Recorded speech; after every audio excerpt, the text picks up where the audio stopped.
Este programa es presentado por Vestigium, el alimento para mascotas de más alta calidad actualmente en el mercado. Siempre a tu lado podrás ver una gorra verde llevada con orgullo.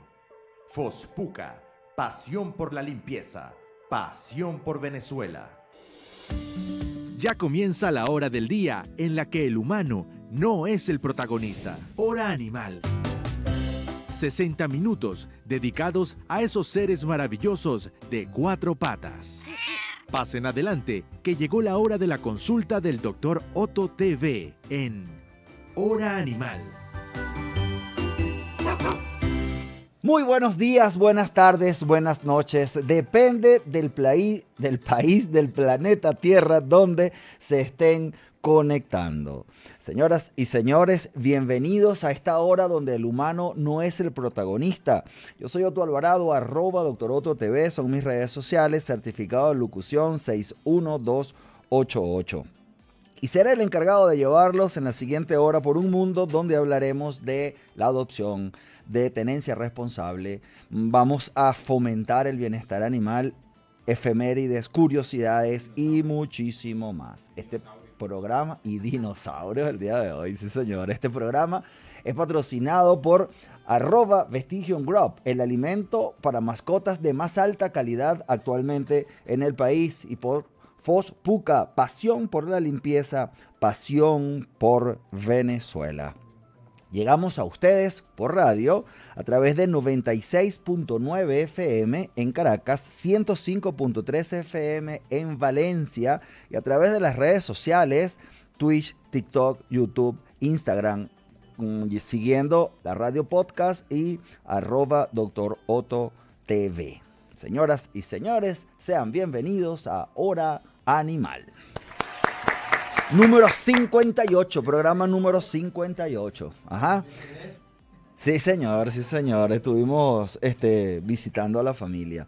Pues bien, como todos nuestros programas, escogemos un tema para conversar el día de hoy, bien sea en cabina, la conversación del día a día, ustedes a través de las redes sociales, en consulta, y pues hoy decidimos dar el paso. Yo tenía tiempo con ganas de desarrollar este tema y espero que ustedes lo disfruten muchísimo porque hablaremos hoy de dinosaurios.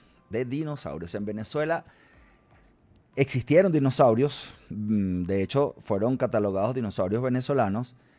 Existen todavía animales prehistóricos y de todo eso vamos a conversar el día de hoy. Como es costumbre, antes de dar pie al desarrollo del tema, tenemos una de las secciones que tantos les gusta a ustedes y son las curiosidades del mundo animal. Escuchen esta cortina. Atentos a la consulta del Dr. Otto TV. Descubre curiosidades del mundo animal. Curiosidades del mundo animal. Señores, la curiosidad del mundo animal de hoy tiene que ver con la migración de las aves. Es un tema bastante curioso que vale la pena prestarle atención y conocer. Fíjense bien, de más de las 10.000 especies de aves que existen, por lo menos la mitad tiene la costumbre de migrar. Estamos hablando de 5.000 especies de aves distintas. Pues bien, cada primavera u otoño, durante la noche, millones de aves inician ese largo y peligroso recorrido, generalmente del norte hacia el sur, y se regresan. ¿Por qué lo hacen de noche? ¿Por qué emigran los animales? A eso vamos a conocer hoy. Generalmente emigran porque van a buscar comida, ya que como viven en el norte, empieza la época fría y los climas difíciles, los climas hostiles, hacen que ellos digan, mire, yo no voy a soportar estas bajas temperaturas, aquí escasea la comida, los depredadores salen a comerse todo lo que se encuentran a su paso y aumentan el número de enfermedades. Entonces nosotros decidimos buscar climas más cálidos y por eso empiezan entonces a elevar su vuelo hacia los países que están cerca del Ecuador. ¿Cómo se guían? Porque estamos hablando que salen de Canadá, de los Estados Unidos, hacia Centroamérica. Pues se guían del sol, se guían de la luna, se guían de las estrellas y utilizan algo que se llama brújula natural magnética. Ellos tienen una brújula interna que es magnética, básicamente se guía por el electromagnetismo que emite la Tierra. ¿Cómo es esto de una brújula magnética? ¿Dónde la tienen?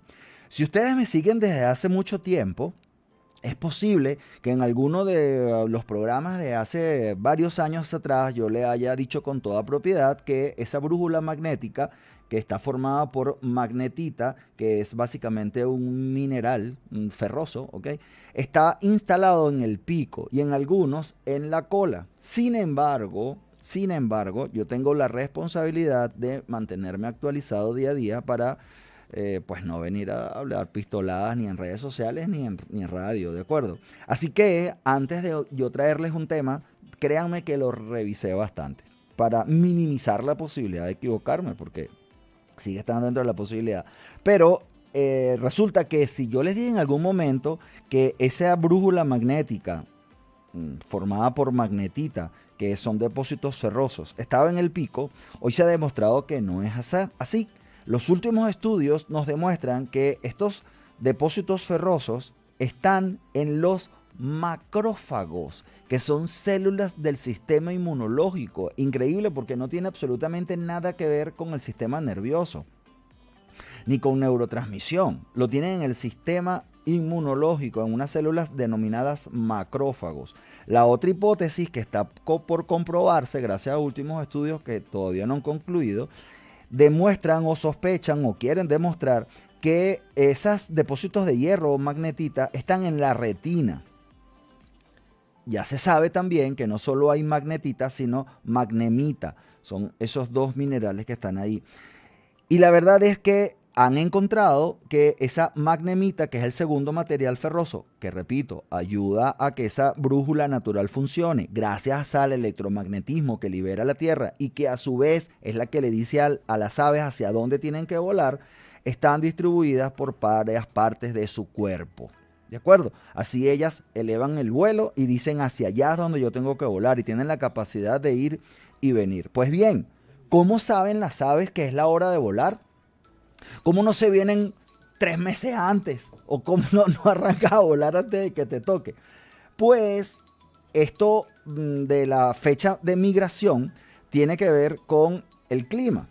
Básicamente, el día empieza a durar menos, al haber menos horas de sol, al bajar la temperatura del viento, al aumentar las velocidades del viento, empiezan a haber unos cambios hormonales que le dicen a las aves, es el momento de elevar vuelo. Ya va a venir la temperatura baja, la época gélida, así que tienes que llenar el tanque. Y empiezan a comer mucho más para tener grasa acumulada y a poder enfrentar esos viajes tan largos, para luego llegar a donde los días son más largos, donde las temperaturas son adecuadas, donde siempre hay comida, vale decir, países como Venezuela, el Parque Henri Pittier es una de las zonas de avistamiento de aves más valiosas para las personas que se dedican a esto.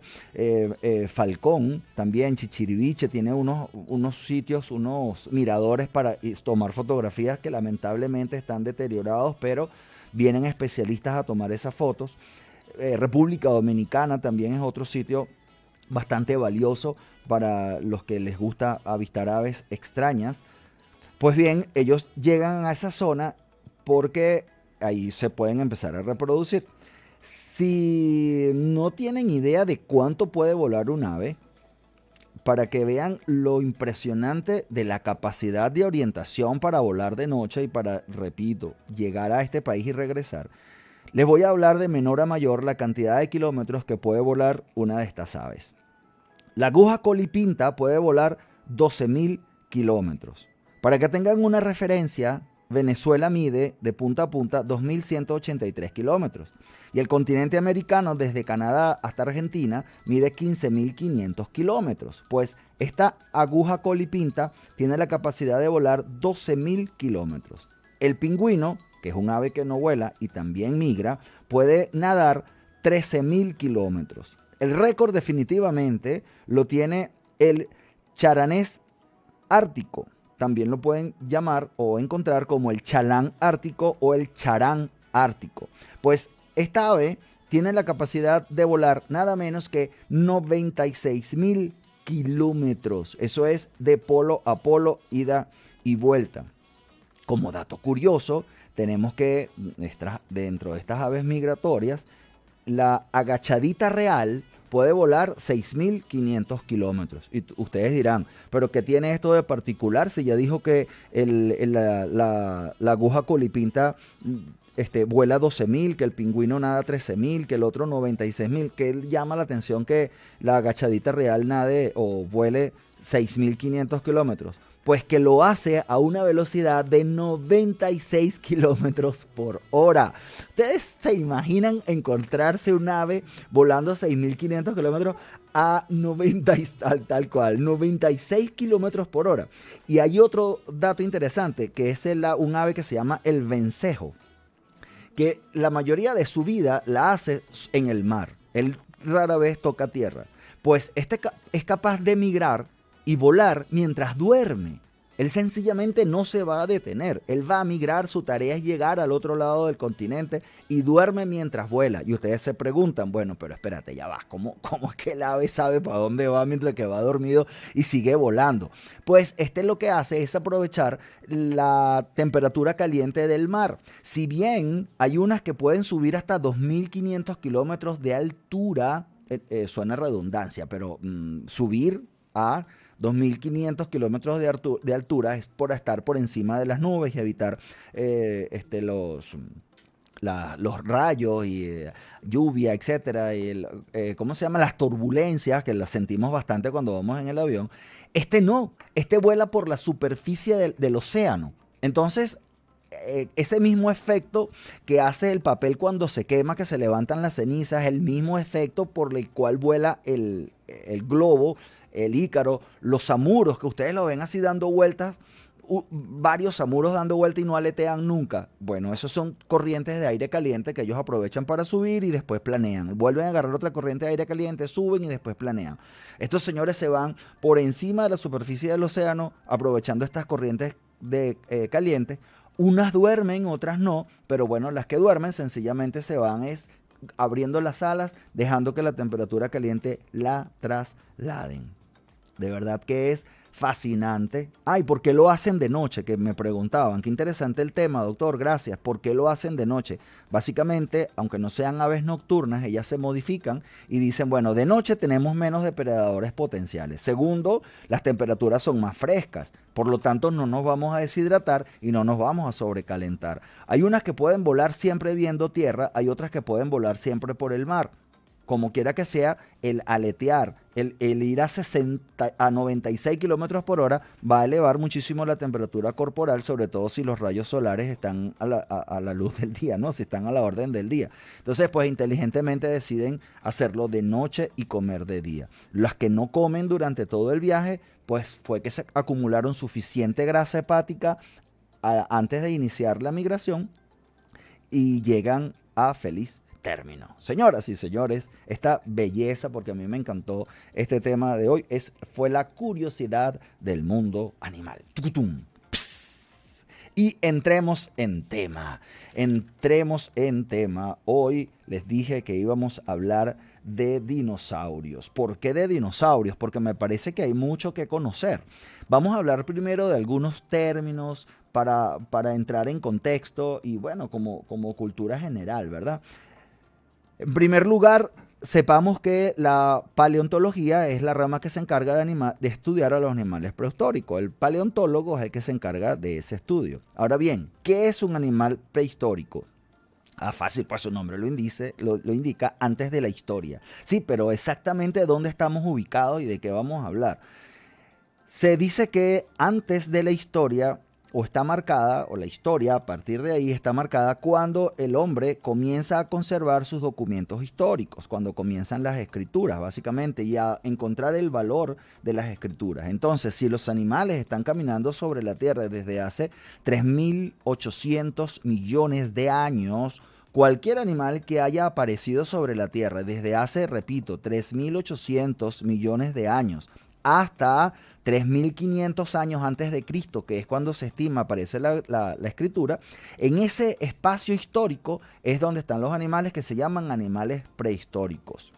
Quiero darle la bienvenida live a mi querido amigo, presidente del Colegio de Psicólogos, con el cual tenemos una actividad muy importante pronto. Síganlos, Tu Doctor BLS en Instagram, porque se va a hablar sobre el apoyo emocional de las mascotas. Un saludo y un abrazo a mi gran amigo. El apoyo emocional de las mascotas es una actividad espectacular porque está formado por psicólogos, por médicos veterinarios, por educadores, por abogados, por agentes aeroportuarios. Sé que toda un cúmulo de profesionales les van a decir todo lo que está detrás de viajar con una mascota como apoyo emocional. Síganlo, Tu Doctor BLS.psicólogo en Instagram, para que no se pierdan esa actividad tan espectacular. Entonces ya sabemos históricamente de qué vamos a hablar, entre 3.800 millones de años y 3.500 años antes de Cristo. Para aquellos que les encanta encontrar detalles en toda la información, 28 de septiembre, me dice el doctor, 28 de septiembre la actividad, así que los que están en TikTok, los que están en Instagram, los que están en radio escuchándonos, repito, Tu Doctor BLS.psicólogo, síganlo para que no se pierdan esa actividad. Para aquellas personas entonces que les encanta buscar detalles en todas las cosas que uno dice, porque además esto queda grabado en todas las redes sociales, me pueden decir, doctor, porque usted dice que 3.500 años antes de Cristo es la historia donde se descubrió la escritura. Pues bueno, los datos no son exactos. Podemos encontrar que el código de Hammurabi decían que era el primer documento escrito hace 1.700 años antes de Cristo. Pero después aparece el poema de Gilgamesh 2000 años antes de Cristo. Pero después descubren las instrucciones de Shurupak 2600 años antes de Cristo. No seamos tan exactos. Sabemos ya de qué se trata. Animales prehistóricos, que ese es el tema de hoy. Pues bien, todavía hoy existen animales prehistóricos. Ya usted sabe qué es la paleontología, ya usted sabe qué hace el paleontólogo, ya usted sabe con propiedad qué es un animal prehistórico. Porque muchas veces uno habla, mencióname un animal prehistórico y dicen dinosaurios. Y ya de ahí te empiezas a vacilar. ¿Ya será o no será? Pues déjenme decirles que hoy día aún existen animales prehistóricos. Les voy a decir de menor, son muchos. De hecho, son 12, pero no los voy a mencionar todos. Voy a de menor a mayor mencionarles que la salamandra gigante china tiene 170 millones de años sin modificarse. El gavial tiene 200 millones de años. Y ustedes dirán, ¿qué diablos es un gavial? Pueden ir al zoológico de Caricuao o usted puede googlearlo, que seguro ha visto alguna vez un gavial. El gavial es igualito a un cocodrilo. Cuando digo igualito, lo digo en el sentido coloquial, porque claro que tienen sus diferencias, pero para quien no sabe y se encuentra un gavial, un cocodrilo, un caimán o un alligator, va a decir que es cocodrilo. Ah, no, sí, ese es el mismo. Pues no. El gavial tiene 200 millones de años sin modificarse, el escorpión emperador 300 millones de años, el tiburón fantasma australiano 400 millones de años, las medusas, que se pensaban que era el animal más viejo de todos, 500 millones de años, pero encontraron que la esponja marina tiene 580 millones de años sin modificarse. Todos estos animales son animales prehistóricos y ustedes ya saben por qué. Para que asimilen toda esta información, tomen nota, se tomen un café, yo poder responder las preguntas que me están haciendo a través de redes sociales, los voy a dejar en una pausa musical y comercial, pero no se me vayan de ahí porque ahora es que viene lo bueno. En Fospuca sabemos que las calles limpias son sinónimo de progreso. Tenemos más de 4 décadas trabajando los 365 días del año, las 24 horas, con amor y compromiso por Venezuela. A veces en las calles o en las aceras, siempre a tu lado podrás ver una gorra verde llevada con orgullo. Fospuca, pasión por la limpieza, pasión por Venezuela. Vestigium, el alimento para mascotas de más alta calidad actualmente en el mercado. Porque continúa la hora animal con el doctor Otto TV. Continuamos con Hora Animal, continuamos en esta segunda media hora hablando de dinosaurios. Seguimos al aire, además, por radio, por TikTok, por Twitch, por Instagram, por YouTube. Aquí estamos respondiendo preguntas, conversando bien sabroso. Me encanta que la gente se conecte desde Panamá, desde Argentina, desde República Dominicana, en Caracas. Hay muchas personas que dicen, estoy aquí cerquita de ti, en Venezuela, otros estados, Lechería, que nunca me abandona, Margarita, que cuando voy a Margarita. Gracias. Y por TikTok también me hicieron una pregunta en una sola línea. La pregunta decía, ¿qué debo considerar antes, durante y después de una esterilización? Bueno, pues un programa completo. Me encantaría responderle todas las preguntas, pero a veces no nos da chance. El tema de hoy son los dinosaurios. Si usted se está conectando en este momento y está sintonizándonos por radio en este momento, mal hecho. Usted debe haberse conectado a las 3 de la tarde, que es cuando tenemos nuestra cita. Conversamos de la paleontología, quiénes son los paleontólogos y qué hacen, qué es un animal prehistórico y desde cuándo. De hecho, nos estiramos un poquito más y explicamos el por qué se estima que la historia comienza a partir de esa fecha. Explicamos y mencionamos algunos animales prehistóricos que están intactos a pesar de todo lo que ha pasado sobre nuestro planeta. Y vamos ahora a desarrollar qué son animales, qué son los dinosaurios. Y les hacía una pregunta, que por qué se llama etapa jurásica, por qué se llama Jurassic Park. A ver, ¿qué se le? Ajá, se llama, Hotel Gatuno dice, se llama así por la existencia de los dinosaurios. Bueno, vamos, por ahí va la cosa. Vamos a... ¿pero qué tiene que ver Jurásico con dinosaurio? Eso es lo que a mí particularmente me llamó la atención, porque si no se llamaría Dinosaurios Park, ¿correcto? ¿Cierto? Entonces, ¿por qué te llamas Jurassic Park? A eso es lo que vamos a hablar, pero sí tiene que ver con esto. Pero antes de darle cabida al tema de hoy, siempre que comenzamos la segunda parte de nuestro programa, tenemos otra sección que son las noticias del momento. Escuchen esto. Presta atención a la noticia del momento en Hora Animal. La noticia del momento tiene que ver con migración, pero en esta oportunidad no de aves, sino de las mariposas. Resulta, queridos amigos, que la Organización Mundial centrada en la conservación y la sostenibilidad, en conjunto con la Unión Internacional para la Conservación de la Naturaleza, el jueves pasado, por eso se llama noticia del momento, el jueves pasado lamentablemente incluyeron en la lista roja de animales en peligro de extinción a la mariposa monarca. La mariposa monarca, seguro que ustedes la han visto, es esa mariposa anaranjada con rayas negras, muy llamativa en los jardines, que tristemente en los últimos 10 años ha disminuido de 22 a 72% su masa general, su población. Pues en los últimos 4 años, queridos amigos, ha disminuido a ya un 99.9%. ¿Por qué se está desapareciendo la mariposa monarca? Básicamente, les voy a contar una historia primero. Uno de los integrantes de estas organizaciones iba volando desde Estados Unidos a México en su jet privado y se asomó por la ventanilla y vio unas rayitas verdes en el piso y le pregunta al piloto, ¿qué son estas rayitas verdes? Dice, eso es lo que queda de la zona verde, de la zona... de las flores, de los árboles, especialmente en esta zona cuando hay sequía y no llueve. Pues esas rayitas verdes, todo ese que antes era un bosque y ahora es un desierto, es de donde se alimenta la mariposa monarca, que vuela desde Canadá o desde el sur de los Estados Unidos, generalmente de California, o sea, corriéndole al frío hacia México. Eso sucede entre agosto y septiembre y tarda volando aproximadamente de 45 a 50 días. Como es de esperarse, necesita alimentarse por el camino y necesita descansar. Pues la mariposa monarca, amigos, solamente come una planta se alimenta de una planta que se llama algodoncillo.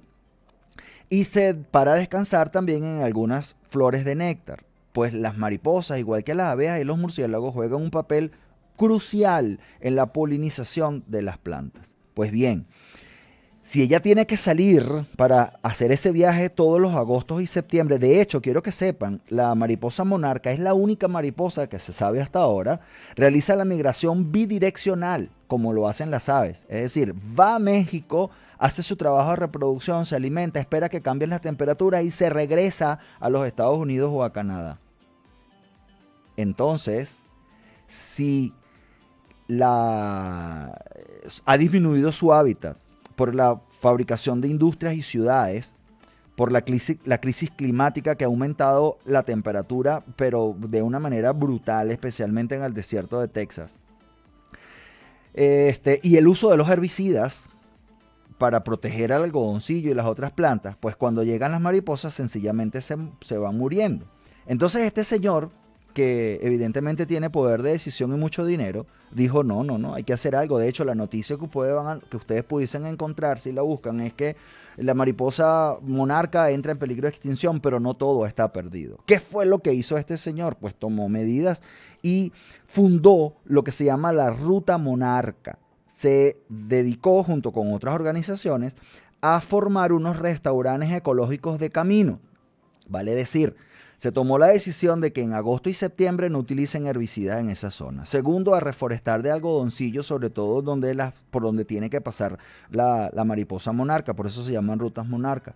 Además de que estos lugares no solo están reforestando los desiertos porque están aumentando los riegos y todo lo demás, las raíces oxigenan el terreno y favorece el crecimiento de otras muchas plantas, sino que aprovechan y ya generan entradas económicas porque lo utilizan como sedes de educación para crear conciencia, para educar no solamente sobre plantas y sobre la importancia que tiene la mariposa monarca. Así que ojalá esto funcione rápido, porque de verdad que decir que se ha reducido un 99.9% es prácticamente un soplo para que desaparezca y no la veamos más nunca. Ojalá esto dé buenos resultados y pronto tengamos la buena noticia, como una vez le dije con el oso panda, que era sacado de la lista de extinción. A mí me parece este tema muy triste y me alarma muchísimo, porque si nosotros sacamos la cuenta, hay más o menos, dicen 1.800.000, 1.900.000, otros dicen 2 millones de especies de animales. Pues 6.000 ya están en peligro de extinción. De esos existentes, 6.000 están en peligro de extinción. Y de los animales que han existido, el 99% se extinguió. Imagínense lo que estamos hablando. Estamos conviviendo con el 1% de las especies de animales que quedan, y ya 6.000 están en peligro de extinción. Entonces, pues esa ha sido la noticia del momento. Seguimos con nuestro tema. Bienvenidos a la gente que se sigue conectando a nuestro live. Estamos hablando de dinosaurios. Se llama Jurassic Park, doctor, porque los dinosaurios existieron en el periodo jurásico. Sí, caliente, Marvia Alfonso, caliente. Pero fíjense bien, yo fanático de la investigación, les voy a decir lo siguiente y facilito. ¿Qué son dinosaurios? En primer lugar, los dinosaurios, amigos, son reptiles terrestres con espina dorsal, 4 patas, piel impermeable y con escamas. ¿De acuerdo? Eso significa... Vamos a repetirlo para que quede claro. ¿Qué son los dinosaurios? Los dinosaurios son reptiles terrestres que tienen espina dorsal, que tienen 4 patas, la piel es impermeable y está cubierta de escamas. Miren esto que está aquí, esta belleza que está aquí. 4 patas. Para los que están en radio, los muchachos me trajeron un dinosaurio como de 1 metro. Miren esta belleza. Pues bien, esto es el típico dinosaurio, que es el que uno tiene en mente. Eso excluye el pterodáctilo, por ejemplo. El pterodáctilo es el volador. Él no es un dinosaurio. Vivió en esa época, pero no es un dinosaurio. Él es un reptil volador, porque su cuerpo no está cubierto de escamas. Y además, si tiene... la postura no es erguida, y no tiene 4 patas. Él tiene 2 patas y las alas de adelante son como las del murciélago. Está cubierta de piel y de músculos, pero no tiene escamas. Entonces no entra dentro de la clasificación de dinosaurio. Tampoco los animales prehistóricos, que ya explicamos cuáles eran, pero que viven en el mar. Tampoco entran en el concepto de dinosaurios. Pues bien, los dinosaurios vivieron en una época que se llamó Mesozoica. En esta era mesozoica, estamos hablando de hace 250 millones de años hasta 66 millones de años. ¿Y por qué está clara ese final? Ya lo voy a explicar. Pues bien, la era mesozoica es la era de los reptiles. Estos eran los dominantes sobre la tierra y el mar. ahí le doy la razón de que se llamen dinosaurios y que la era mesozoica sea la era de los dinosaurios. Pues bien, esta era mesozoica, que les recuerdo, la era dominada por los reptiles, está dividida en 3 etapas, que son el Triásico, el Jurásico y el Cretácico, que lo han escuchado ustedes. Ah, sí, yo lo he escuchado, pero no me ubicaba en el tiempo. Pues dicen en Australia hay un esqueleto de dinosaurio, sí, impresionante, y ya les voy a dar la noticia en Venezuela. Pero entonces, si esta época mesozoica donde vivieron los dinosaurios está dividida en 3 etapas, Triásico, Jurásico y Cretácico, pues ¿de dónde salieron esos nombres? Porque es que tampoco tienen relación con los dinosaurios, ni tampoco significa que si primera etapa del dinosaurio, ni no. El Triásico significa 3 capas de rocas. Y estas 3 capas de rocas fueron detectadas en 1834 por unos investigadores que estaban haciendo un trabajo de paleontología y se dieron cuenta que es la etapa inicial de la época mesozoica. Entonces dijeron, bueno, mira, estas piedras tan particulares están ubicadas en el tiempo en esta etapa, por eso se llama etapa del Triásico. Por ahí aparecen algunos dinosaurios. Luego viene la famosa etapa del Jurásico. Señores, el nombre de Jurásico viene de un monte Jura, que está en los Alpes, donde se identificaron unas rocas pertenecientes a esa época, en el monte Jura. Por eso se llama Jurásico. ¿Qué coincide en la etapa del Jurásico? En esa etapa es donde predominan los dinosaurios que les mencioné, los reptiles de 4 patas, etc. Pues justamente en esa etapa del Jurásico es cuando se quiebra Pangea. ¿Qué es Pangea? Nosotros conocemos ahorita los continentes, el americano, el africano, el euroasiático, etc. Pues ellos en algún momento fueron un solo continente, fueron una sola roca completa, donde vivían todos los animales. Pues es en la época del Jurásico cuando ese continente se resquebraja y se separa y se forma el continente americano y el resto de los otros continentes. Eso sucede en la etapa del Jurásico. Y quedan aislados animales, por eso hay animales tan distintos en Australia, tan distintos en el continente americano, etc. Y luego viene la tercera etapa, que es el Cretácico. ¿De dónde viene el nombre de Cretácico? Creta significa tiza. Yo pensé que lo habían encontrado algún dinosaurio en la isla de Creta, etc. No. Creta significa tiza. Y estos estratos fueron encontrados en la cuenca parisina, en Francia, donde se dieron cuenta que era en la última etapa. ¿Qué sucede en esta etapa? Se elevan los Alpes suizos, se eleva el Himalaya, recuerden que estamos hablando de plena formación del planeta Tierra, y se mezclaron 2 eventos. Hasta ahora muchas personas manejan que un meteorito o un asteroide chocó en lo que sería la cuenca de México. Otro veterinario, el doctor Troncoso, se conecta. Bienvenido, doctor, gracias por el apoyo. Se piensa que es un asteroide que chocó en la cuenca de México y se formó el Golfo de México. Pues hoy día se sabe que hubo una combinación de problemas. No solo chocó el asteroide, sino que también muchos grandes volcanes hicieron erupción, todo al mismo momento. Y eso trajo como consecuencia una nube gris que cubrió el planeta durante mucho tiempo y enfrió al planeta. Eso generó la muerte de la mayoría de la capa fértil, del 65, si no recuerdo mal, 70% de las especies que estaban viviendo sobre el planeta Tierra. Entre ellos, si no hay comida, ¿qué va a comer un tiranosaurio? ¿Qué va a comer estos dinosaurios gigantescos? El tiranosaurio Rex, por ejemplo, ¿qué va a comer? O el volador, el pterodáctilo. No encontraban comida, no podían volar con esa capa gris y empezaron a extinguirse. Por eso, señores, es que se llama Triásico, por la piedra de la primera etapa del Mesozoico. Se llama Jurásico, porque lo encontraron piedras específicas en el monte Jura. Y Cretácico, por las piedras de tiza propias de esta etapa, que coincide con la elevación de los Alpes suizos, del Himalaya y la extinción de los dinosaurios. Pero no se extinguieron todos los dinosaurios, quiero que sepan. Se desaparecieron los grandes mamíferos, pero quedaron y sobrevivieron algunos. ¿Qué sucede después de esta etapa, ya para irnos acercando a Venezuela? Se forma la cordillera andina. Hace 8 millones de años se forma el río Orinoco. Y finalmente, y este detalle es importantísimo, hace 3 o 5 millones de años se forma o se eleva el Istmo de Panamá. ¿Por qué es importante esto? Porque ya ustedes están ubicados históricamente de cómo se separaron los continentes, cómo se extinguieron gran parte de los dinosaurios y cómo se fue formando la cordillera andina, los Alpes, el Orinoco y se elevó Panamá. ¿Por qué esto es importante? Señores, porque después de esta época viene una etapa gélida, la etapa de hielo, donde empieza a congelarse todo el norte y sur del planeta. ¿Qué creen ustedes que hicieron los animales? Ya yo les di una señal cuando hablaba de la migración de las aves. ¿Qué creen ustedes que hicieron estos dinosaurios que quedaron y los animales que sobrevivieron?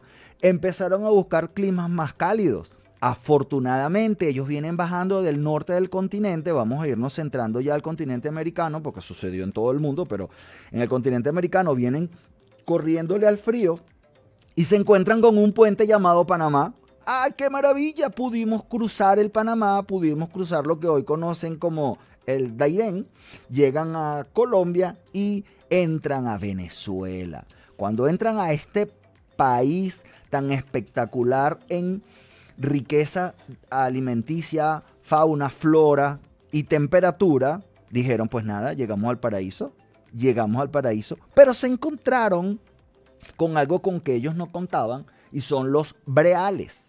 ¿Qué son los breales? Los breales son lagunas de asfalto cubiertas de agua. Cuando ellos vienen cansados de caminar todo esto, entran por lo que ahorita sería parte de Colombia, entran al Zulia, se encuentran en el Zulia los breales y ahí empiezan a quedarse pegados, sobre todo animales que pesaban 500 kilos. Al quedarse pegado y no poder salir de ahí, obviamente, llegan los voladores, llegan los insectos, llegan las aves de rapiña, llegan depredadores más pequeños y dicen, bueno, fantástico, pues esto fue una trampa natural, yo me la voy a comer. Pero quedan pegados ellos también.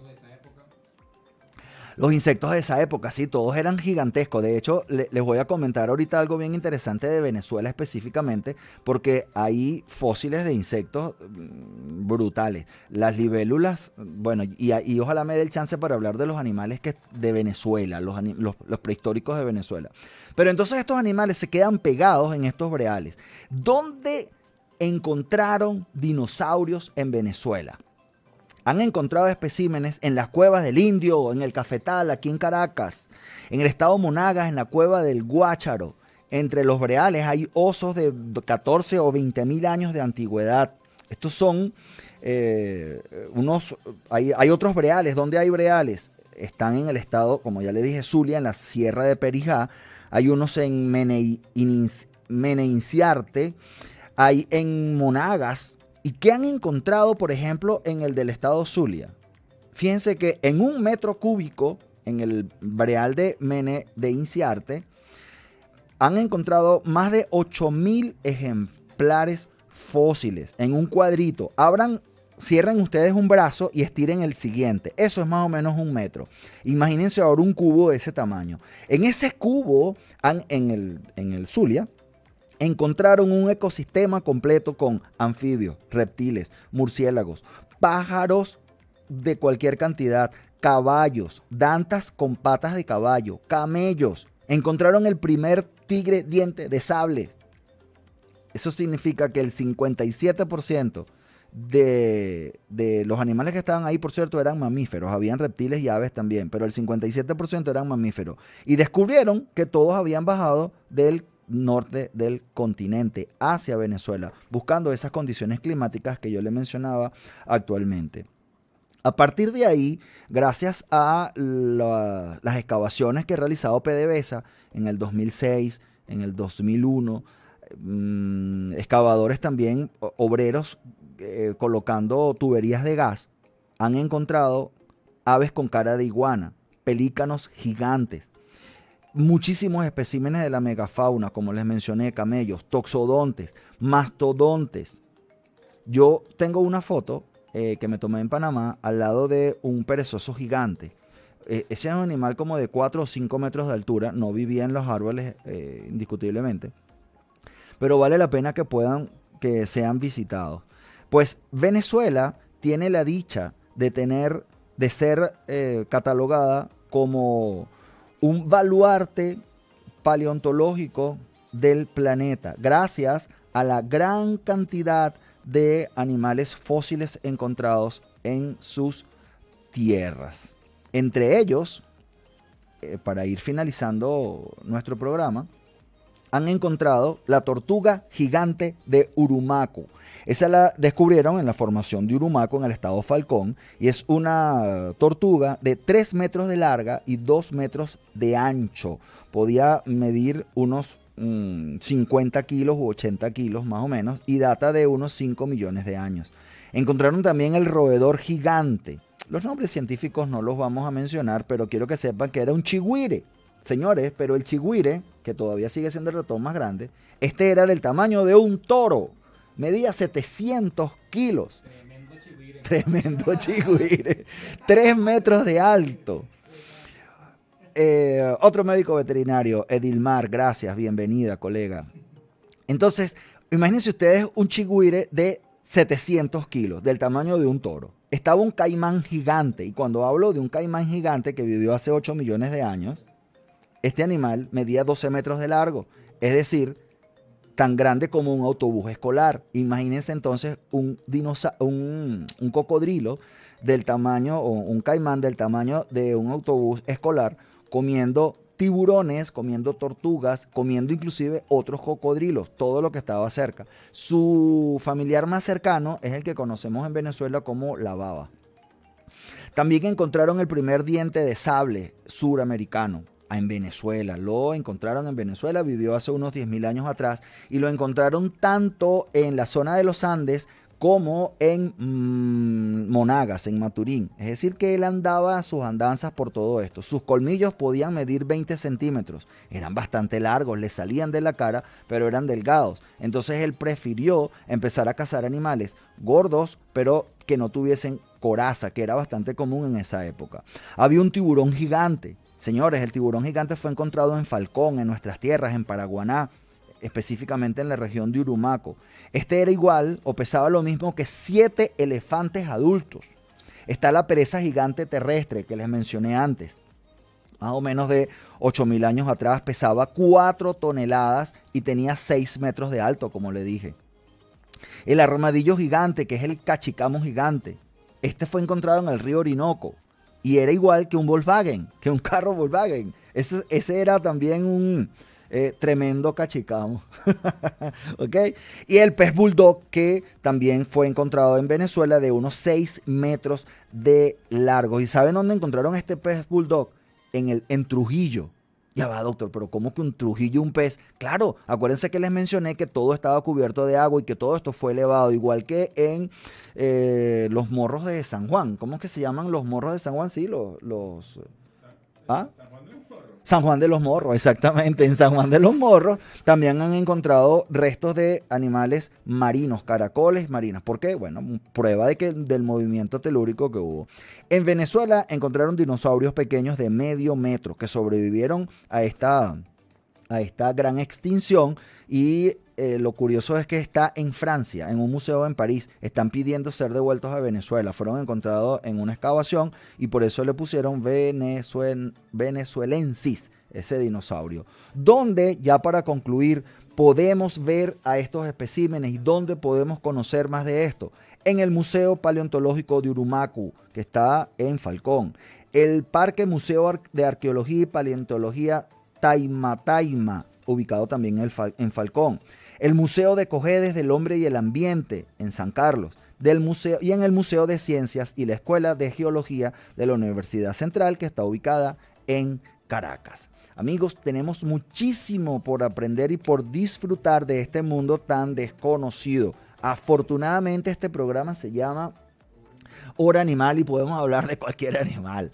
Y hoy, para mí ha sido un placer haberles hablado de los dinosaurios porque, como les dije al principio, era un programa que tenía en cuenta desde hace muchísimo tiempo y yo lo disfruté muchísimo. Espero que ustedes también lo hayan disfrutado porque llegó la hora de despedir. Hora Animal número 58. Salimos al aire por 96.9 FM, 105.3 FM en Valencia. Un saludo a mi gente de Valencia. Por TikTok, por Twitch, por Instagram, por YouTube, a través de la radio podcast y a través de @Dr. Otto TV.